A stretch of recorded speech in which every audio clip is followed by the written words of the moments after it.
కేసీఆర్ గారు తెచ్చిండు. ఎస్ 4,17,000 కోట్ల అప్పు తెచ్చిండు. ఏం చేసిండు కేసీఆర్? ఒక కాళేశ్వరం కట్టిండు. శాశ్వతంగా తెలంగాణకు కల్పతరువు లాంటి ప్రాజెక్టు కట్టి తెలంగాణను పంజాబ్ కంటే హర్యానా కంటే ముంగట నిలబెట్టిండు. వరి ధాన్యం ఉత్పత్తిలో నంబర్ 1 చేసిండు భారతదేశంలో కేసీఆర్. 90% పాలమూరు వలసల జిల్లాగా పేరుపడ్డ పాలమూరు రంగారెడ్డి ఎత్తిపోతల పథకాన్ని 90% పూర్తి చేసి ఒక పంపు కూడా అందేసి మీ చేతిలో పెట్టిండు. 17 నెలలైంది.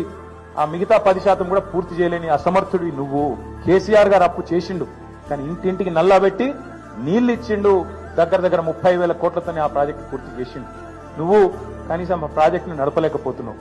ఎస్ కేసీఆర్ అప్పు చేసిండు. దేనికోసం చేసిండు? 1,00,000 కోట్లు పెట్టి తెలంగాణ ఏదైతే విద్యుత్ లోటుతోని ఆగమాగమైతుండేనో ఆ విద్యుత్ లోటుతో ఆగమాగమైన తెలంగాణను ఇలా 24 గంటల వెలుగు జిలుగుల తెలంగాణగా కేసీఆర్ గారు మార్చిండు. కేసీఆర్ గారు అప్పు చేసిండు. రైతు బంధు అనే పథకం పెట్టి రైతుల ఖాతాల్లో 70 లక్షల మంది రైతుల ఖాతాల్లో 73,000 కోట్ల రూపాయలు వాళ్ళ ఖాతాలు వేసిండు. కేసీఆర్ అప్పు చేసిండు.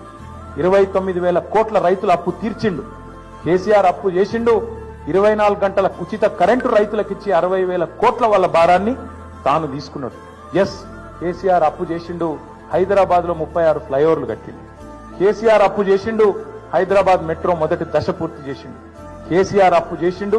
ఒక అఖండమైన సెక్రటేరియట్ కట్టిండు. శాశ్వతంగా తెలంగాణ ప్రజల ఆస్తి.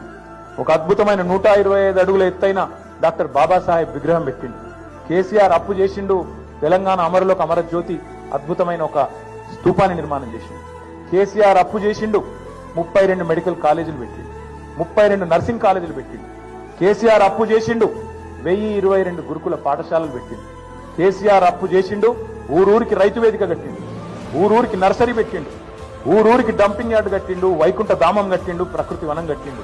నువ్వు పీకింది ఏంది చెప్పు?